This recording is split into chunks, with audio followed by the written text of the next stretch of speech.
میں نے اپنا کمرہ چھوڑا اور دبے قدموں ان کے کمرے کے پاس گئے۔ دروازہ تھوڑا سا کھلا تھا، اندر مدھم لائٹ میں وہ بیٹھی تھی، میرے سرخ دوپٹے کو سر پر اوڑھے، میرے ہی انداز میں ہاتھ چہرے پر رکھے اور ہلکی آواز میں بول رہی تھی، آصف تمہیں میری آنکھوں میں کچھ فرق لگتا ہے آج؟ وہ تنہا تھی، لیکن تنہائی میں بھی مجھے لگا جیسے وہ میرے شوہر سے مخاطب تھی۔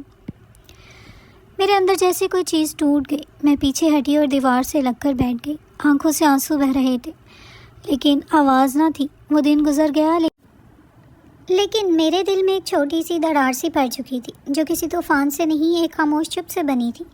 سانس اب زیادہ نرم ہو گئی تھی، لیکن ان آنکھوں میں وہ ادھوری پیاس اب بھی باقی تھی، اور میں ہر روز اسے محسوس کرتی تھی۔ اب وہ میرے سامنے نہیں آتی میرے کپڑوں میں، وہ راتوں کی چپ میں جی رہی تھی، لیکن میں جانتی تھی ہر بار جب میں نیا جوڑا پہنتی، ان کی آنکھیں مجھے دیکھ کے ایک پل کو رک جاتی، جیسے وہ اس لمس کو محسوس کرنا چاہتی ہوں جو کبھی ان کے حصے میں نہیں آیا۔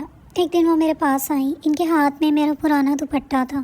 انہوں نے آہستہ سے کہا، یہ رکھ لو۔ میں نے صرف خوشبو محسوس کی تھی، چرایا کچھ نہیں۔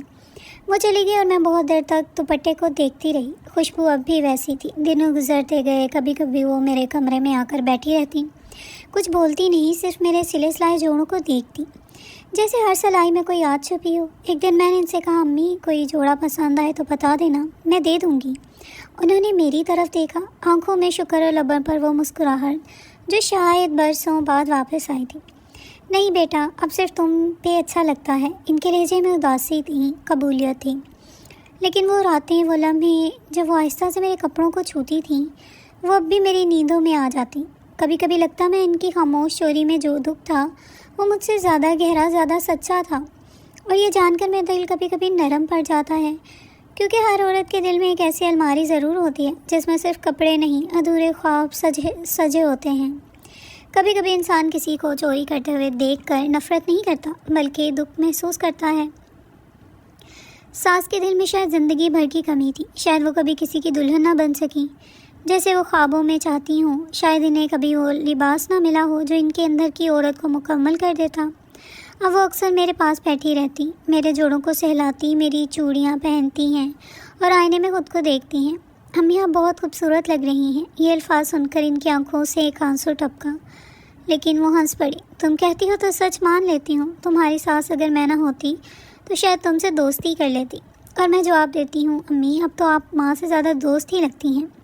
ایک دن وہ میرے کمرے میں خاموش سی آئیں، ہاتھ میں ایک پرانا سا ڈبہ تھا۔ بولی، یہ میں نے تمہارے لیے رکھا تھا، لیکن کبھی ہمت نہیں ہوئی دینے کی۔ میں نے حیرت سے ڈبہ لیا، کھولا تو اندر چند پرانی چوڑیاں، ایک زرد پڑا ہوا ریشمی دوپٹہ اور ایک خط رکھا تھا۔ یہ کیا ہے امی؟ میں نے آہستہ سے پوچھا۔ وہ بیٹھ گئی۔ یہ میرا جہیز تھا۔ ان کی آواز کانپ رہی تھی۔ تم جانتی ہو میں تم جیسی دلہن کبھی نہ بن سکی۔ جس دن میری شادی ہوئی، اس دن بارش ہو رہی تھی، سارے کپڑے گیلے ہو گئے۔ میری سہیلیاں ہنس رہی تھیں کہ ایسی دلہن ہے جو سر سے پاؤں تک بھیگ گئی ہے۔ میں خاموش رہی۔ ان کی آواز جیسے کسی پرانی دیوار سے ٹکرا کر لوٹ رہی تھی۔ اس دن دل میں ٹھان لی تھی کہ کبھی کبھی کسی اور دلہن کو اپنی دلہن سے بہتر بننے نہیں دوں گی۔ شاید اسی لیے میں تم سے تمہارے کپڑوں میں خوشبو ڈھونڈتی رہی، اپنے خواب چراتی رہی۔ میں نے وہ زرد دوپٹہ اٹھایا اور ان کے سر پر رکھ دیا۔ امی آج سے آپ میری دلہن ہو۔ انہوں نے میری طرف دیکھا، آنکھوں میں حیرانی، نرمی اور برسوں کا بوجھ۔ تم مجھے معاف کر دو گی؟ امی جب مان ہی لیا ہے وہ غلط تھی تو بیٹی کے دل کا دروازہ خود بخود کھل جاتا ہے۔ اب وہ میرے ساتھ بازار جاتی ہیں، اپنے لیے بھی کپڑے خریدتی ہیں اور میرے لیے بھی۔ ہم کبھی ماں بیٹی بن جاتی ہیں، کبھی ساس بہو۔ لوگ اکثر کہتے ہیں تمہاری ساس تو بہت بدل گئی ہے۔ کچھ دن بعد عید آنے والی تھی، گھر میں صفائیاں ہو رہی تھیں، بازار سے نئے پردے آئے، کچن میں سوئیاں بھنی جا رہی تھیں، لیکن جو چیز سب سے زیادہ بدلی ہوئی لگ رہی تھی وہ میری ساس تھی۔ اب وہ صبح میرے ساتھ اٹھتی تھی، چائے کے ساتھ بیٹھ کر باتیں کرتی تھیں اور میرے ہاتھوں کی مہندی کی تعریف کرنے لگ گئی تھیں۔ ایک دن میں کچن میں چولہے کے سامنے کھڑی تھی جب وہ آ کر بولی، اس بار تمہارے لیے جوڑا میں لاؤں گی، اپنی پسند سے۔ میں نے حیرت سے ان کی طرف دیکھا، لیکن آپ نے تو کبھی میرے لیے کچھ نہیں لایا۔ وہ مسکرائیں، یہی تو بدلنا چاہتی ہوں، اب جو رہ گیا ہے وہ وقت واپس لانا چاہتی ہوں۔ عید کے دن واقعی وہ میرے لیے خوبصورت گلابی جوڑا لائیں، جس پر ہلکے سے گوٹے کی کڑھائی تھی، ساتھ ایک چھوٹا سا خوشبو کا شیشی تھی جو انہوں نے کہا بس تمہاری خوشبو جیسی ہے۔ اس دن جب ہم دونوں نے نئے کپڑے پہنے، وہ میرے کمرے میں آئیں اور بولی، آج اگر کوئی پوچھے کہ دلہن کون ہے تو میں کہہ سکتی ہوں میں ہوں۔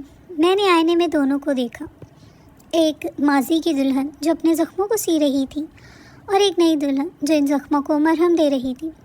وہ صرف ساس نہیں تھی، ہم دونوں نے ایک دوسرے کو پہچانا نئے انداز سے، نہ ساس نہ بہو، صرف دو عورتیں جو رشتوں میں سانس لینے لگی تھیں۔